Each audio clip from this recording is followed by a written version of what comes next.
O Palmeiras fez a sua parte, continua no encalço do Botafogo e vai que o Botafogo tropece contra o Cuiabá neste sábado. É muito difícil disso acontecer, né? O Botafogo joga em casa contra um dos piores times do campeonato e a tendência é que vença e siga mantendo os 6 pontos de distância. Tem um confronto direto entre os dois daqui a pouco, mas o Palmeiras, repito, fez a sua parte. Vem de uma sequência sem vitórias, né? Fortaleza, antes Bragantino, depois o próprio derby, né? Contra o Corinthians, perdendo por 2-0.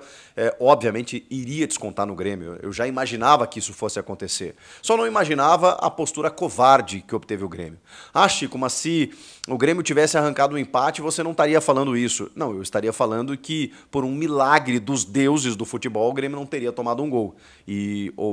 Por um milagre não, né? Por conta do trabalho do Augustin Marquezin. Mas ok, o Grêmio teria voltado com um ponto que seria fantástico, excelente, e veja a que ponto chegamos, né? O Grêmio, antes do jogo, eu já falava que o empate era goleada.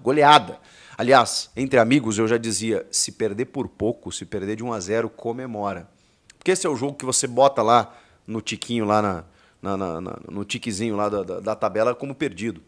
Claro que você precisa confirmar outros jogos, porque o Grêmio ainda não escapou matematicamente do rebaixamento. Não vai cair porque tem uma infinidade de times ruins, piores, e que provavelmente vão confirmar esse rebaixamento. O Grêmio vai ficar só nessa função melancólica de talvez classificar para uma Sul-Americana, ou talvez nem isso, mas de sobreviver até o final. É o que o Grêmio está fazendo. O Grêmio é um paciente moribundo que está apenas, me perdoem a comparação, é até infeliz, mas desligar os aparelhos. É isso que o Grêmio está vivendo nesse final de 2024, com um treinador desistente, sem nada para acrescentar no time, que continua jogando uma escalação completamente esdrúxula, sem meias.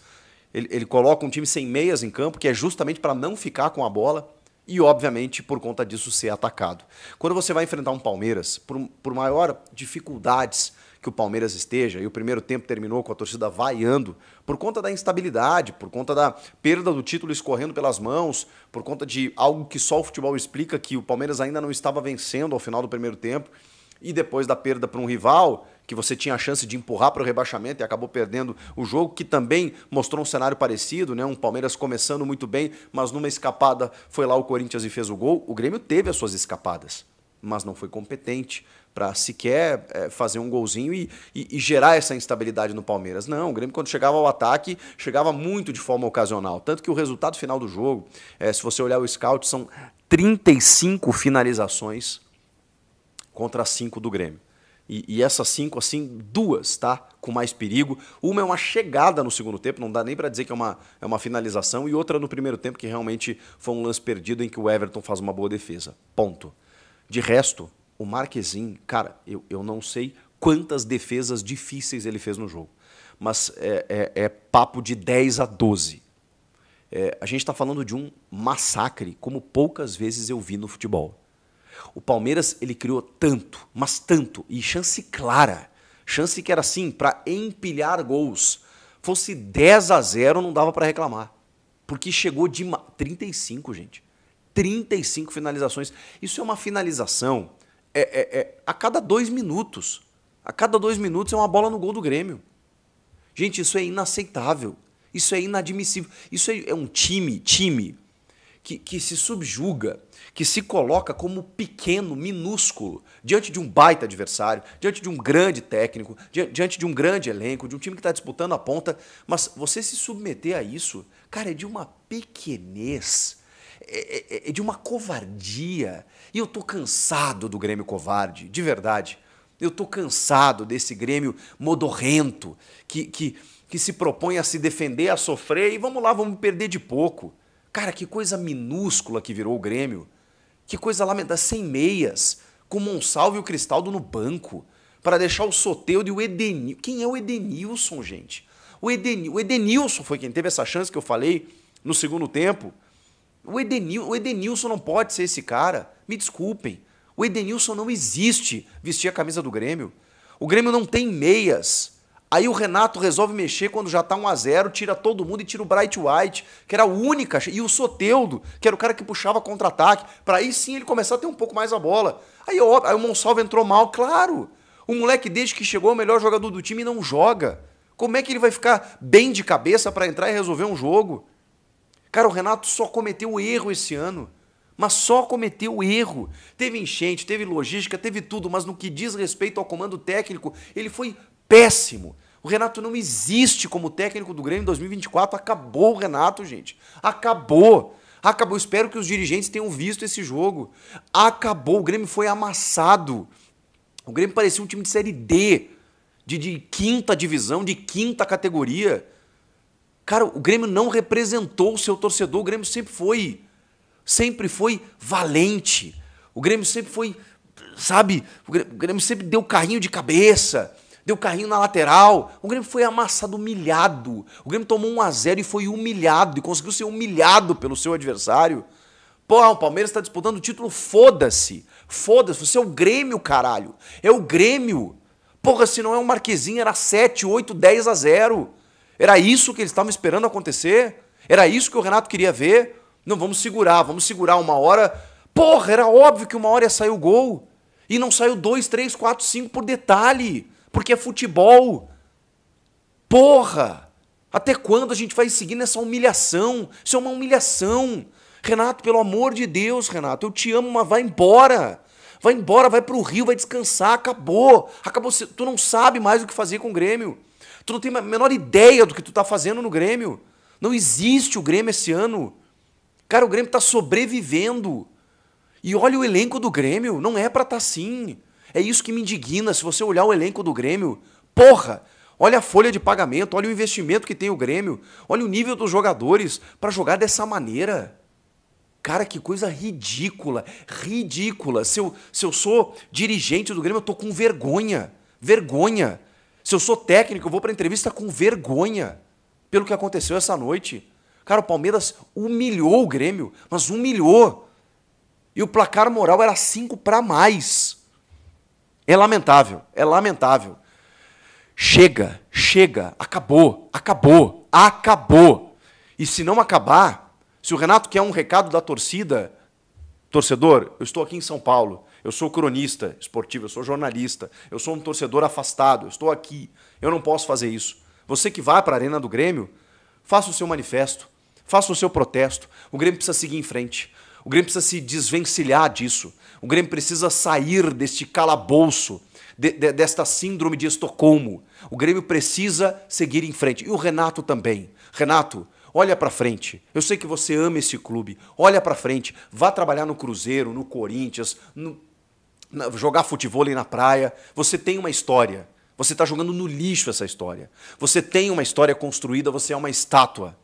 Honre essa estátua. Honre essa estátua e pelo amor de Deus. Porque não dá mais. Não dá mais. O que aconteceu hoje no Allianz Parque foi digno de demissão por justa causa quando terminou o jogo. Do tipo assim, cara, desculpa. Esse não é o Grêmio. E não é o Renato que eu conheci. Não é. Então as coisas não estão acontecendo. Pro bem de todos, esse trabalho precisa ser encerrado.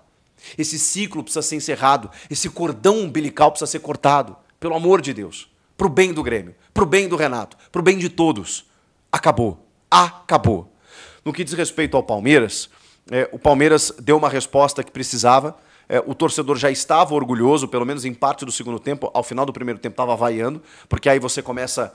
E nem isso o Grêmio aproveitou, né? Essa instabilidade de criar e não fazer o seu gol, e terminasse 0-0, praticamente abandonaria as chances de título, exatamente pela confirmação que a gente imagina que o Botafogo vai fazer nesse sábado. Agora não. Agora o Palmeiras segue a 3 pontos do Botafogo. Se o Botafogo vai que tropeça, tem um confronto direto ali na frente, em que o Palmeiras ainda pode sonhar com o título. E mais do que isso, né? O Palmeiras buscou o jogo, o Palmeiras buscou o confronto, o Palmeiras buscou o seu objetivo. E do outro lado, tinha um time que simplesmente aceitou tudo isso. Como se isso fosse legal, fosse bonito, fosse bacana. Simplesmente se defender o jogo inteiro, abdicar do jogo para perder de pouco. Foi isso que o Grêmio se propôs a fazer. Eu não sei mais nem o que dizer. Depois do 1-0, depois que o Grêmio toma o seu gol, aí o Renato coloca o Monsalvo e o Cristaldo ao mesmo tempo. A primeira troca dele, quando ainda está 0-0, é colocar o Natan Fernandes, que não tem feito absolutamente nada no Grêmio, e o PP, no lugar do Edenilson depois dele ter perdido um gol. Essas foram as trocas geniais do Renato. E aí só depois que ele toma um gol, aí sim, Monsalve, Cristaldo, Diego Costa, tirando o Bright White, inclusive, tirando o Soteldo, inclusive, que era o jogador do escape, que era um jogador que estava tentando ocupar esse espaço. O Abel Ferreira, ele faz uma mexida que, primeiro que o Caio Paulista não tem a menor condição de vestir a camisa do Palmeiras, tá? No primeiro tempo, o Palmeiras não conseguiu chegar ao seu gol porque todas as jogadas morriam pelo lado esquerdo no Caio Paulista, que é displicente, ele é técnico, péssimo tecnicamente falando, ele não conseguia dar continuidade em nenhuma jogada. O Felipe Anderson também não chegou ainda, não se apresentou, e aí o que o Abel Ferreira faz? Ele coloca o Mike na lateral esquerda, tirando o Caio Paulista, sai com uma sonora vaia, o mesmo acontece com o Felipe Anderson, e aí finalmente ele coloca o Dudu, que não tem como ser reserva desse time do Palmeiras, é um absurdo o Dudu ser reserva desse time do Palmeiras.